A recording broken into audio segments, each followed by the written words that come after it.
September 7th, 1996. Las Vegas, Nevada.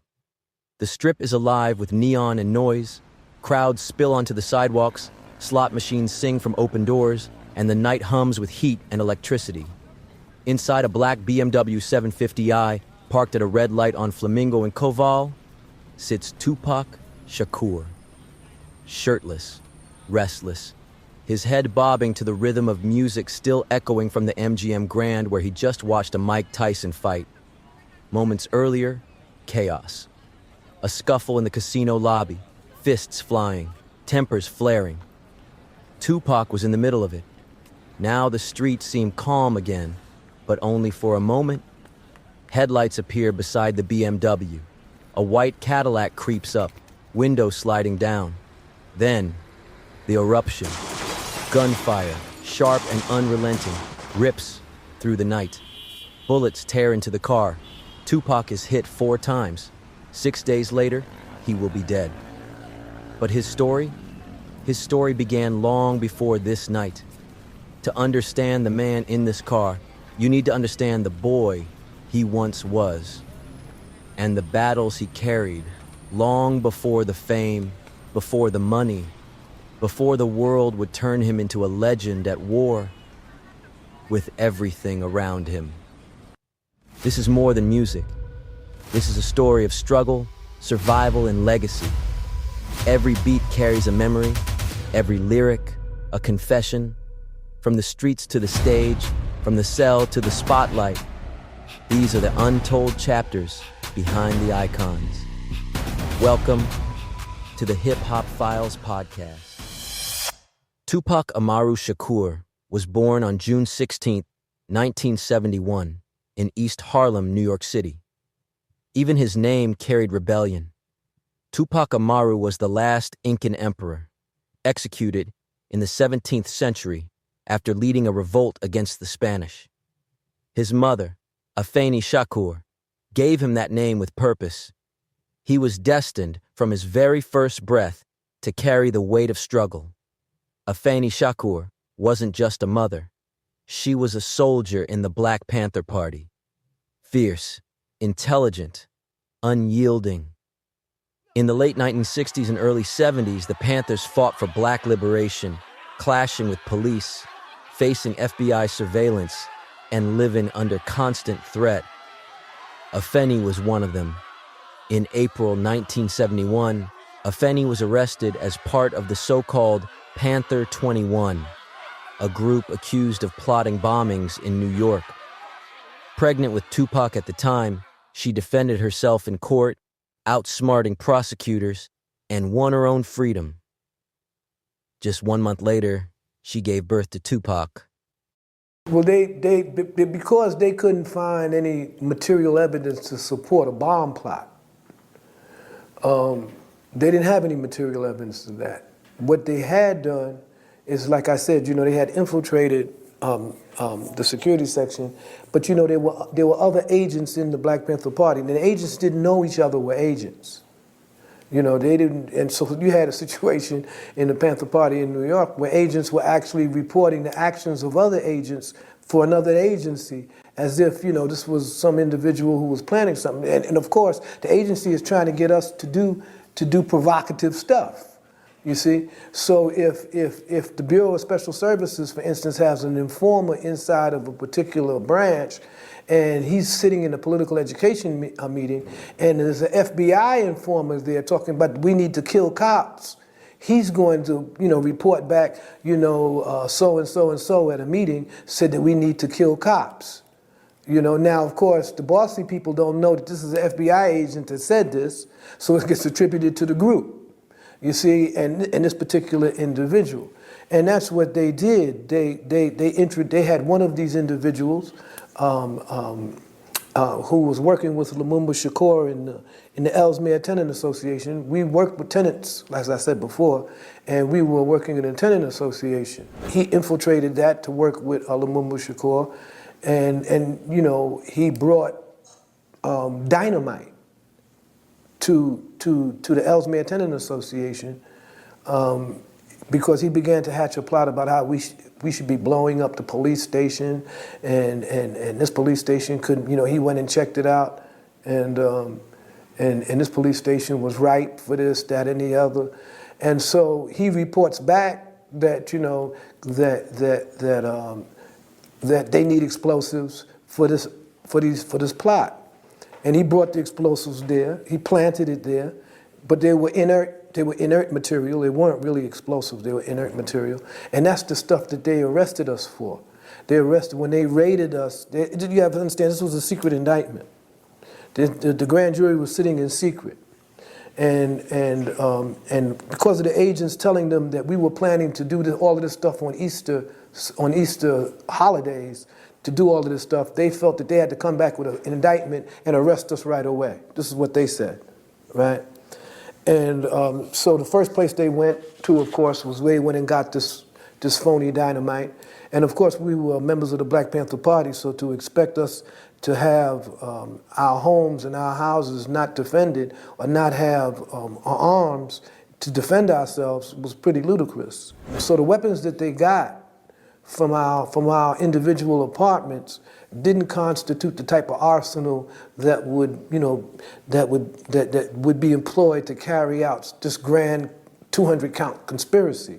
To ambush police and blow up department stores, blow up the train stations, shoot up City Hall or Wall Street. All of these accounts in the indictment, you see. So, but when they raided our houses, the most they could come up with was a few pistols, a few assault rifles, and that was it. And so they had to go with that, and so. This is, they would try to amplify this in the media, like this is the stuff that we had, but the most damning evidence that they had was these phony explosives. This was the only thing that spoke to the conspiracy. And it was the police that introduced the explosives, it wasn't us. And that came out in the trial, and I think that was one of the main reasons we were acquitted. This was the environment Tupac was born into: politics, resistance, poverty, and survival. While other children learned fairy tales, Tupac grew up on stories of revolution, injustice, and sacrifice. His childhood wasn't one of innocence, it was one of awareness. His family circle was filled with Panthers, revolutionaries, and exiles.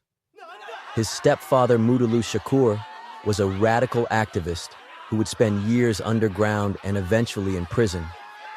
His godmother was Assata Shakur, one of the most wanted women in America, who escaped prison and fled to Cuba. Tupac's roots were not simply cultural, they were radical. From the very beginning, his life was entwined with the fight against power. By the early 1980s, Afeni Shakur was fighting more than politics. She was fighting addiction and poverty. Life in New York grew unstable, so she moved her family to Baltimore, Maryland. For young Tupac, this would be a turning point. Baltimore was rough, violent, and unforgiving. But within the chaos, there was light. Tupac enrolled at the Baltimore School for the Arts, one of the most prestigious performing arts schools in the country. Here, surrounded by creativity, Tupac discovered his gift. He studied acting, poetry, jazz, and even ballet.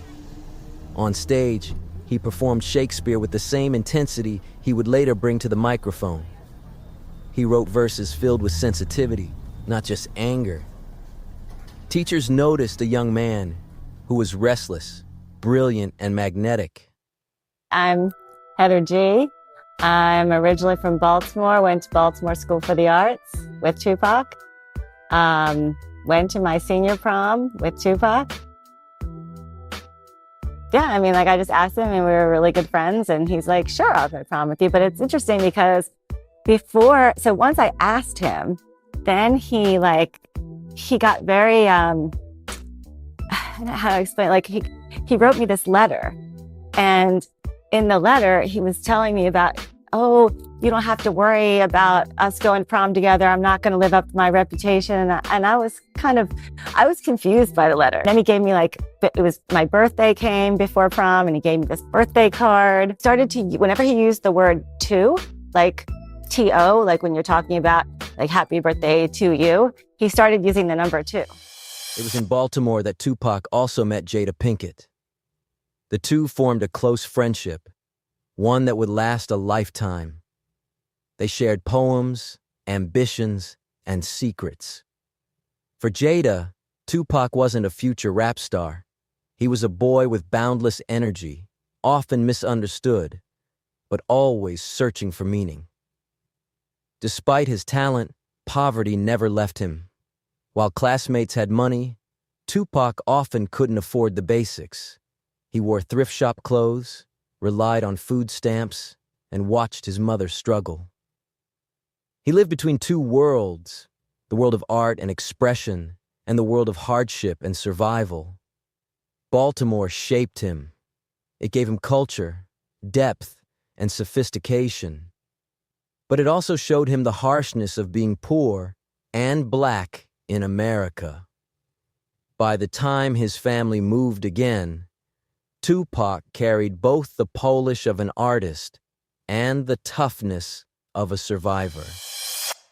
In 1988, Afeni moved the family again, this time across the country to Marin City, California, just north of San Francisco. For Tupac, Baltimore had been a stage. Marin City would be the streets. Marin was small, tight-knit, and tough. Drugs and violence were everywhere, and Tupac, still a teenager, found himself caught between ambition and the pull of the streets. He wrote poetry, but he also hustled to get by. Friends recall a young man who could shift in an instant, joking, rhyming, and then dead serious when survival demanded it. Oh, well, Pac had been in the Bay Area. Pac had been in the jungle over in Marin City. And, yeah, Pac had already been in California. He had been in the Bay Area, in Marin City. Pac, like, basically grew up over there, too. Mm-hmm. So, Mike Cooley had a chick over there. I think his child's mother stayed over there or something. And, you know, like I said, he got a hold of Pac and, you know, found Pac talent and, you know, introduced him to man. And, you know, they kind of horned his talent. But, yeah, Pac was already over there. Pac, he was staying over there in Marin, right? Mm-hmm. So one night, we was shooting dice. We was shooting dice over there in the hood on set. And Mike Cooley came by there and in his Cougar, pulled up, you know what I mean? And Pac was in the car. And Mike Cooley was a gambling addict. So he came over there shooting dice with us, and then we like, who's that dude in the car, man? Who's that dude in the car? We out there, you know, just you know, having fun. That's when I first started drinking, actually. Like around that time, I first started drinking, like 90, 91, or whatever, when my daughter was born. Right. But anyway, you know, so we ended up just joking. I'm like, who's that dude, man? You know, and he get to tell me about, yeah, this is the dude me and man gonna put down, and you know, and man, we finna get this money, man. We finna get this money. And I'm like, okay, whatever. Because back then I didn't see nothing but what was in front of me. Right. I didn't project nothing, like, you know, I mean. So in 1990, shoot, I was what, 18 or 19? I mean, even though I had, you know, may have had tools or whatever, but shoot, I was still a kid. Mm-hmm. So I didn't really, you know, I didn't really pay no mind to that. But that was actually the first time I met Pac was yeah, in Central right there. It was here that Tupac began to rap seriously. He connected with Layla Steinberg, a mentor who recognized his brilliance. Layla helped him sharpen his voice, organize his thoughts, and channel his pain into performance. She held poetry classes, often in her own home, where Tupac poured his soul onto paper. By 1990, Tupac had found his first real break. Through Layla, he connected with the Oakland rap group Digital Underground, known for their wild stage shows and party anthems like the Humpty Dance.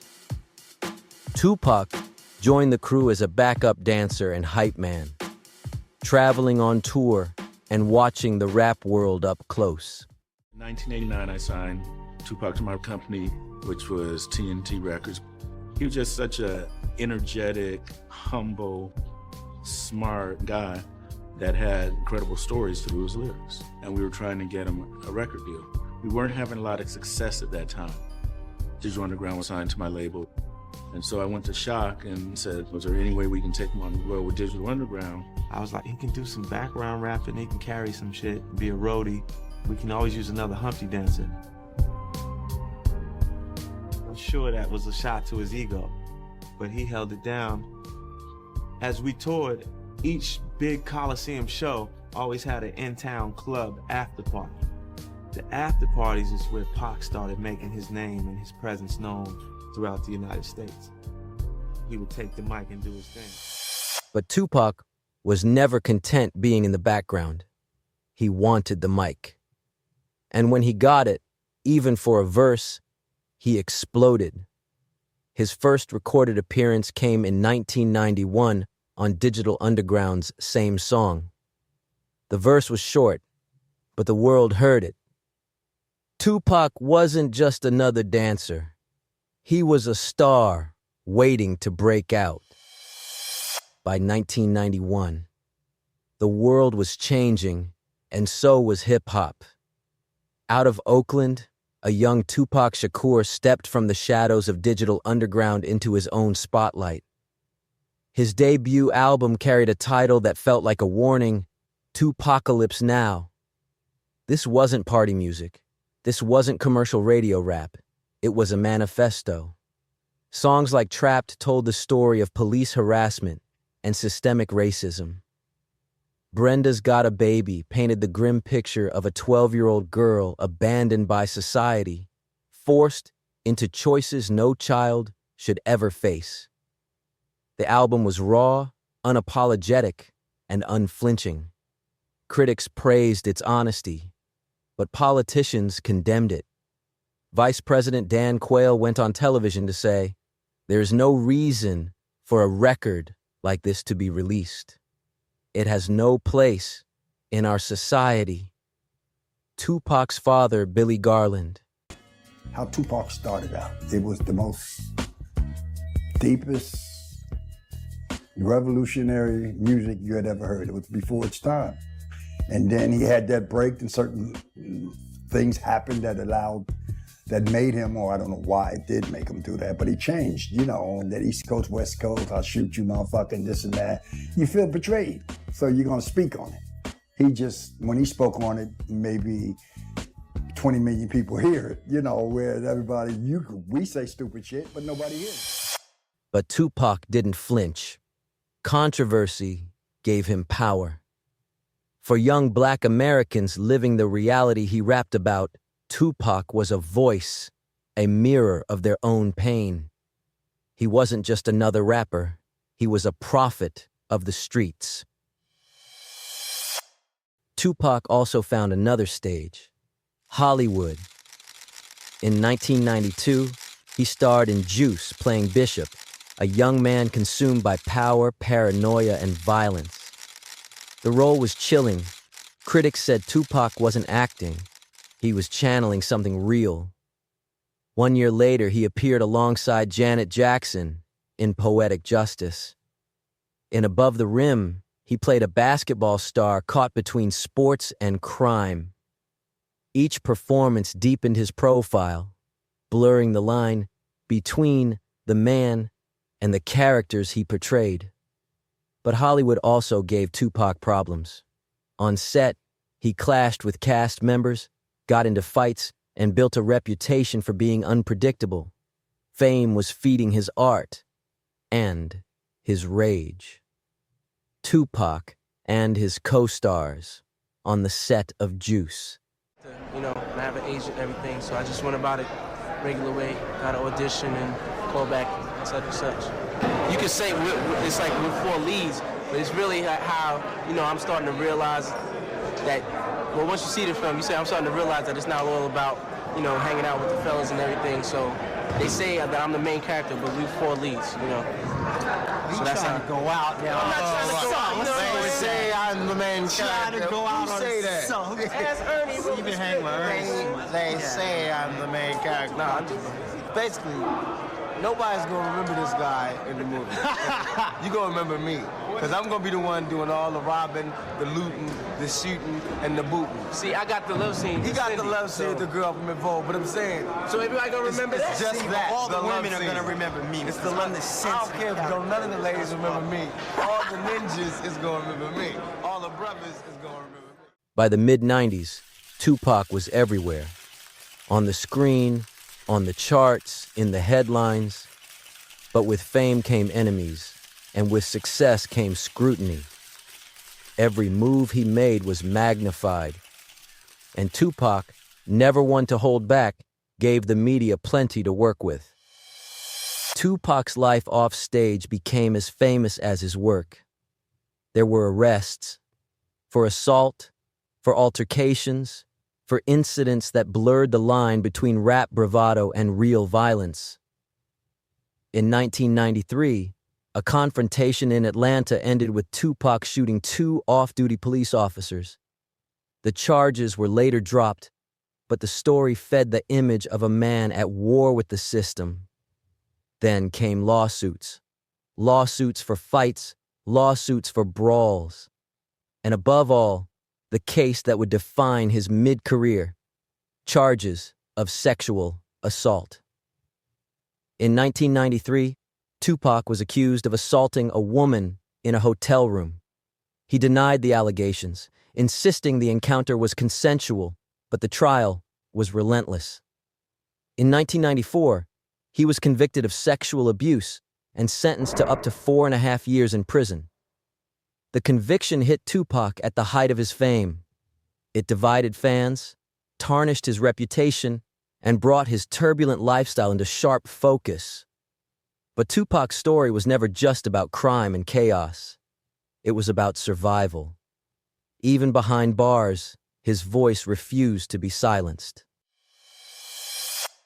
November 30th, 1994, New York City. Tupac walks into the lobby of Quad Recording Studios in Manhattan. He's there to record with another rapper, but the night takes a violent turn. 2 armed men rush him. Gunshots echo. Tupac is hit 5 times. They rob him, strip him of his jewelry, and leave him bleeding on the floor. Miraculously, he survives. Within hours, he checks himself out of the hospital, bandaged, weak, but alive. Yet survival doesn't erase suspicion. Tupac becomes convinced that the attack was a setup.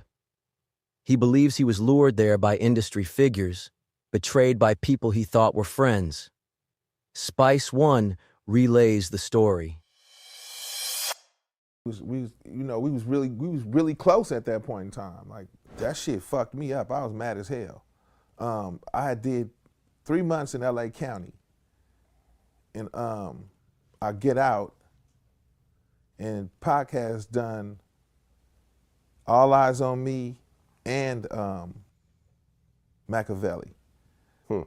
And I was at the Mondrian, and he called, like, where the fuck you been, nigga? You know, and I'm like, I've been locked up for 3 months, fool. He was like, I'm on my way over there. So he came to the hotel, and that's when he started talking about everything. You know what I'm saying? We ended up going to his mom's house and chopping it up, and he started telling me, you know, everything that happened in that elevator, you know. Okay, what did he tell you? He said he went in there, he went to there, do this song in the studio, and he said he got to the studio, at the bottom of the studio. He said it was niggas sitting all in the downstairs with newspapers and shit. He said it was like some movie shit, you know what I'm saying? He was like, motherfuckers was looking over their newspapers and shit like this, you know. And you know, he said he figured something was kind of funny when when he seen that, and he said he get in the elevator, and as soon as he get in the elevator, and a dude run up in the elevator, he pull out the pistol, pull out a .45, and tell him to give him his shit. And Pac said, you know, I didn't want to give up my shit, so I grabbed the nigga gun, and you know they started tussling with the pistol. He said, me and the dude caught eye contact when he shot me, and then he said I just started holding on to the gun more, you know, struggling with the nigga, and he shot again, and he said he kept struggling. Then he said he shot one more time, and he shot him in the nuts. Pac said that's when I fell to the ground. He said the nigga shot 2 more times, and you know, and I guess hit him in the back or the shoulder and grazed his head at the top, you know. And he you know, he said niggas they ran out the elevator. He said he rolled over and pulled out the swishers in the weed and rolled up and started rolling a bloody blunt because he said it, and you know, and I'm like, you know, what the fuck? What you mean you rolled a bloody blunt? Like, what the fuck you talking? He said, I want to die high. Okay, I can I can feel that. I can dig that. He said he got to the top of the elevator and the doors open, and he said niggas was looking at him like they seen a ghost. Right, Biggie and Puffy were there. Yeah, and you know, he automatically was like, you know, y'all motherfuckers, you know, set me up and shit. You know, y'all could have told me them niggas was downstairs and all of that, you know. As far as I knew, you know, Biggie and Puffy ran New York at that point in time. And they could have, if they knew that them niggas was downstairs, they were supposed to tell him. And now, if they didn't know that them niggas was downstairs and didn't know that they had beef like that with Pac, that's another story. But if they knew that that shit was going on and didn't tell Pac that them niggas was downstairs waiting for him, then it's just as much as on their ass too. You know what I'm saying? And that's just what it is. You know, as far as I'm concerned, you know, if they knew, they should have and could have said something. The streets buzz with rumors. Was it a robbery gone wrong? Or something more sinister? For Tupac, trust evaporated. Paranoia consumed him. The idea of betrayal would fuel not only his anger, but the East Coast-West Coast rivalry that was about to explode. February 1995, Manhattan Supreme Court. Tupac Shakur is sentenced to 1.5 to 4.5 years in prison on sexual abuse charges. At 23 years old, one of the brightest stars in hip-hop is now inmate number 950403 at Clinton Correctional Facility in Dannemora, New York. Behind bars, Tupac writes endlessly. Poems, lyrics, letters. He reflects on his life, his choices, his rage. The world outside debates him. Is he a criminal or a poet trapped in a cycle of violence? Tupac's cellmate, Donald Richardson. And I can vividly remember the time that Tupac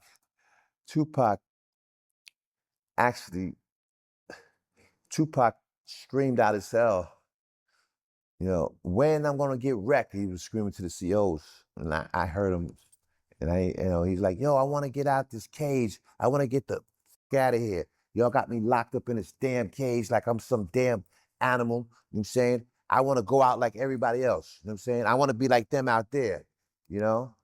Because he was separated from us. It was like you know, it was a dorm unit, and it was his high classification unit. It was always under lock and key.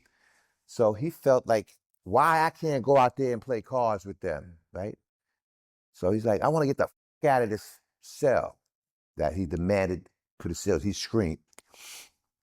I heard this, and I came over to him. I said, Pac, what's going on, you know?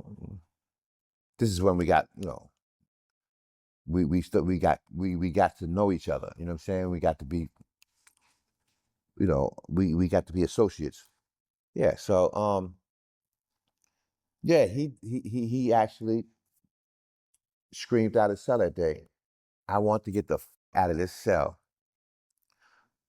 The officers told him, we can't just let you out, Pac. We can't just let you out the cell, man. You know what I'm saying? You get in trouble, you know what I'm saying? You know what I mean? He said, I don't go. I want to be out the cell just like them. So I took it upon myself to talk to the CEO. I said, let me see if I can talk to him. Let me see if I can, use my juice. Maybe I can get him out. It was a thought. Maybe I can get him on a cell. So I talked to the CEO. I said, let me, why are you gonna let him out? He said, man, if I let him out and he gets hurt, something happens, he gets cut. Our job is online. You know what's gonna happen? We're gonna lose our job. I said, listen, you see how I hold it down in here. You see the respect I got. You nobody with me. You know what I mean? Anybody gonna be with, I'm gonna down. So he says, yeah, you do. You got the respect for us. But man, letting him out, man, he said, let me think about it. You know what I mean? I said, all right. So this is when the idea I put into the correctional officers, you know what I mean, let me use my juice. You know what I'm saying? Let me see if I can get you out.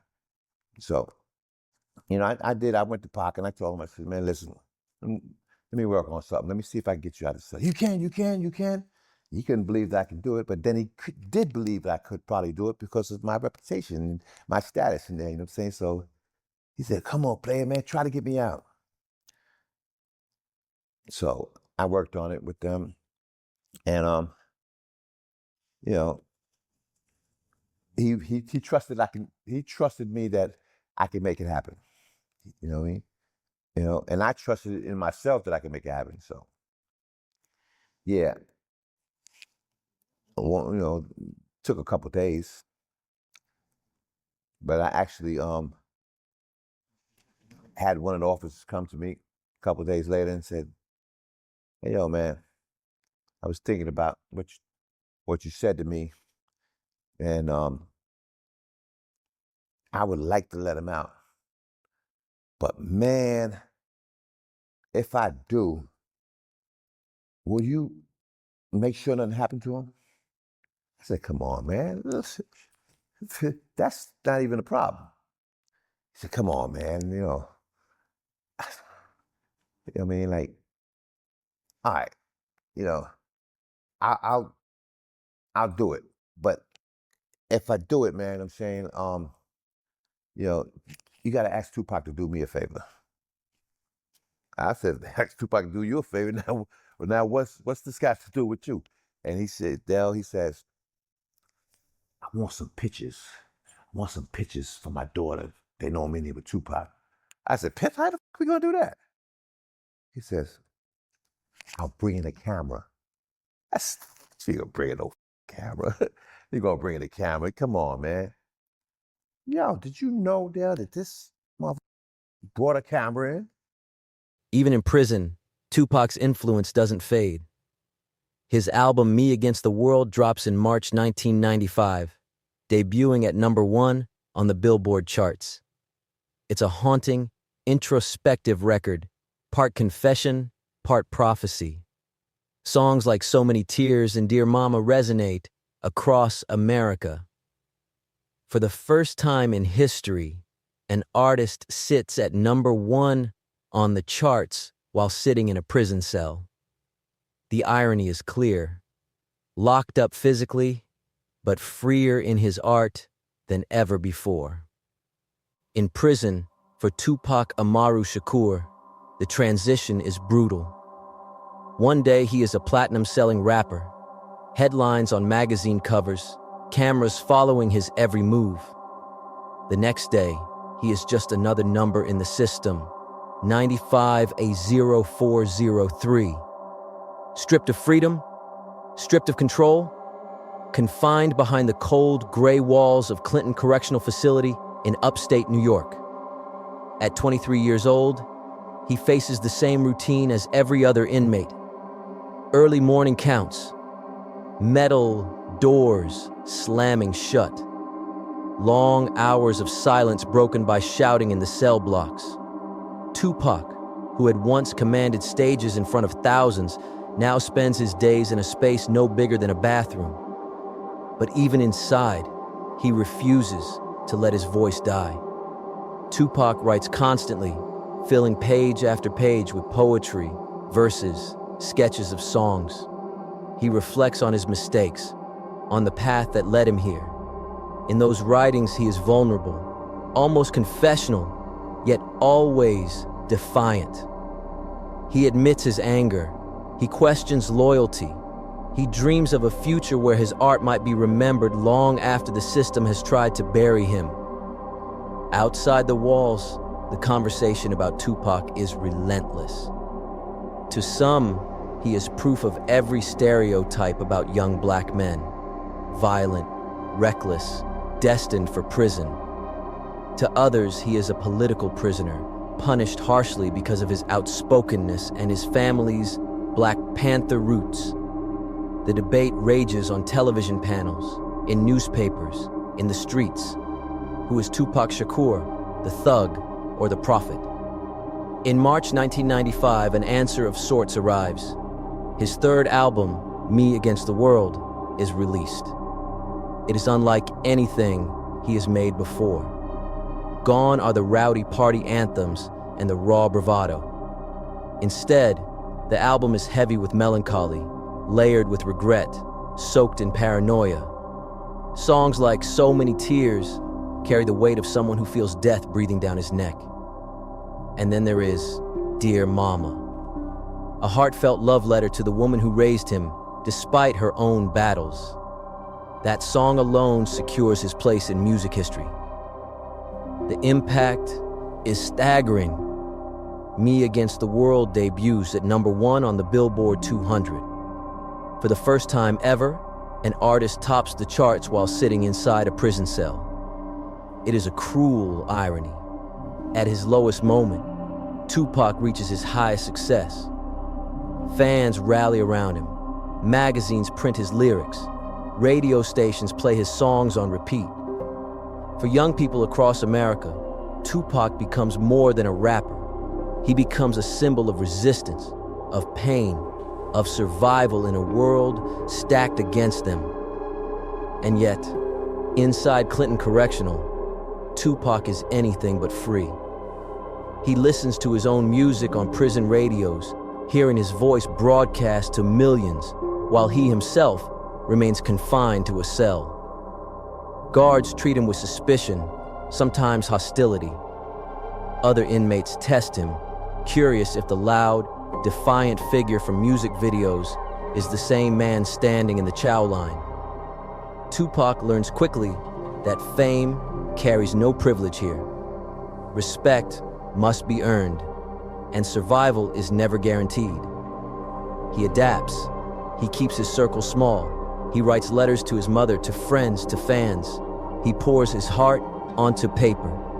He reads constantly: history, politics, philosophy, the works of Sun Tzu, Machiavelli, Malcolm X. He studies strategy and power, searching for lessons he can carry into the future.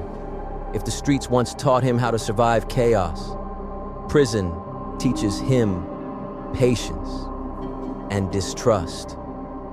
But the bitterness grows. From his cell, Tupac hears rumors from the outside.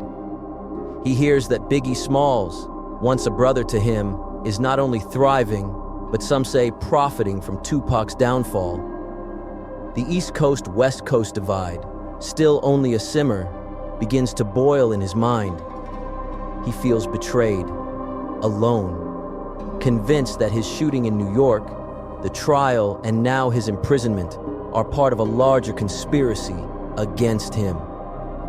In rare interviews granted from prison, his words are sharp, resentful. He calls out those he believes abandoned him. He speaks about fake friends, about enemies hiding behind smiles. Each statement fuels more headlines, more division in hip-hop. While he is locked away, his reputation grows darker, more mythic.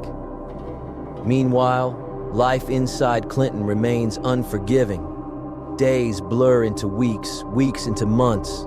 The constant clang of metal doors. The weight of silence. The knowledge that his future depends on appeals, on lawyers, on money he no longer has. By the summer of 1995, Tupac's finances are in shambles. Legal fees drain what little income he has.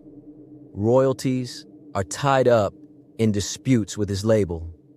He is, by all accounts, broke. For an artist whose music is topping the charts, the reality is cruel. His songs earn money, but little of it reaches him. The world outside grows richer from his pain, while he grows poorer, stuck behind bars. And yet, Tupac refuses to surrender his imagination. He keeps creating. He walks the small space of his cell, repeating lyrics under his breath, memorizing entire verses without ever writing them down. He sketches plans for albums, for films, for movements. He envisions himself not just as an entertainer, but as a revolutionary voice, a leader who can speak for those who are never heard. But as the year drags on, hope begins to fade. His appeals move slowly. Supporters grow quiet. Some of his industry peers stop answering calls. The same people who once surrounded him at parties and music videos now keep their distance, wary of being tied to a convicted man. The isolation is crushing. By autumn 1995, Tupac is at his lowest, 24 years old, broke, locked away, angry at the world. He feels betrayed by friends, abandoned by the industry, forgotten by those who promised loyalty. The man who once embodied boundless energy is now confined to waiting, wondering if his career, if his very life, is already finished. And then something shifts. Whispers spread through the prison halls. A visitor is coming. Not a family member, not a lawyer, not a fan. This man carries power, money, and a reputation that echoes across the music world. For Tupac, desperate for freedom, the meeting will change everything. It will set him on a path toward triumph and tragedy. By late 1995, Tupac Shakur is still in prison. Months have passed since his sentencing, and the weight of confinement has taken its toll.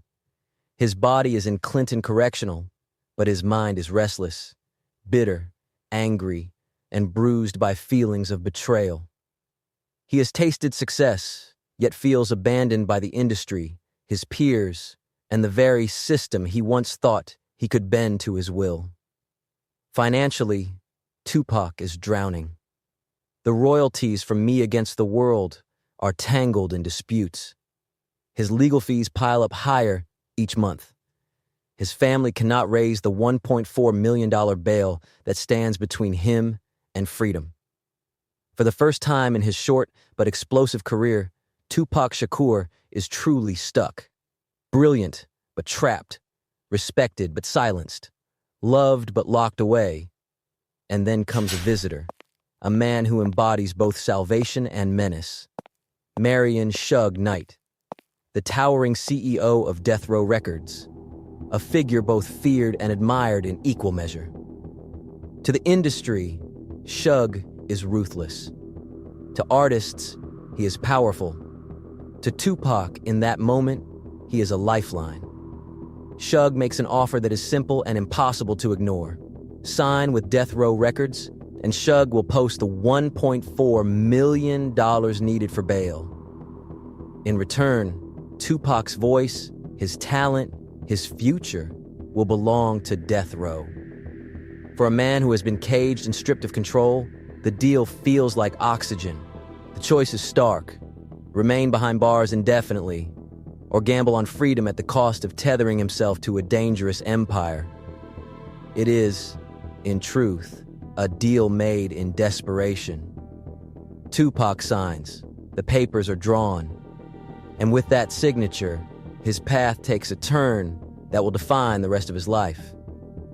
Within days, Suge delivers on his promise. In October 1995, Tupac walks out of Clinton Correctional Facility a free man. The gates open, cameras swarm him, reporters jostle, shouting questions. Fans gather outside, cheering, chanting his name. And there, beside him, is Suge Knight, smiling, broad, confident, knowing he has just secured the hottest, most controversial artist in the world. The imagery is powerful. Tupac, draped in a death row medallion, stepping back into the world with Shug at his side. It is not just a release, it is a rebirth, orchestrated with all the theater of a Hollywood scene. To many, it feels less like freedom and more like a coronation. Tupac Shakur has returned, and he has chosen his kingdom. But the partnership is sealed with shadows. Death Row is not just a record label. It is an empire built on intimidation, loyalty, and the raw street politics of Los Angeles. Shug commands respect through both business and fear.